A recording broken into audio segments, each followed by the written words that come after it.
হেই, আমি এটা কোথায় এসেছি? বলো তো কোথায় এসেছি? এটা হলো রাজাদার ব্রাইডাল মাস্টার ক্লাস। তো আজকে ছিল সেকেন্ড ডে, ফার্স্ট ডের ভিডিও আমি করিনি। তো আজকের আমাদেরকে প্রোডাক্ট দেওয়া হয়েছিল। প্রোডাক্টের ভিতরে হাইলাইট জিনিসটা কি জানো?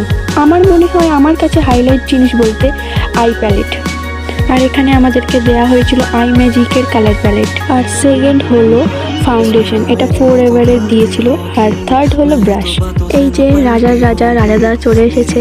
তো এখন আমাদের ক্লাস স্টার্ট হবে। আজকের আমাদেরকে আই নিয়ে বুঝিয়েছিল, আরও অনেক কিছু করিয়েছিল। তো আমার ক্লাস শেষ করে আমি এখন বাড়ি যাচ্ছি। এই যে, আর আমার সাথে রয়েছে পাটনা থেকে আসা তুলসী রানী। আর ইনি হলো আমার এই ক্লাসের ফার্স্ট ফ্রেন্ড। তো এখন যাচ্ছি বাড়িতে। শিয়ালদা থেকে নৈহাটি আসা এতটা দূর একা একা নতুন বন্ধুদের সাথে সত্যি ফিলিংসটা আলাদা ছিল। মনে হচ্ছিল যে হ্যাঁ, আমি বড় হয়েছি একটু। তো আমি আজকে এখানেই ভিডিও শেষ করছি। এটা সেকেন্ড দিন ছিল, থার্ড দিনের ব্লগও নিয়ে আসবো। বাই।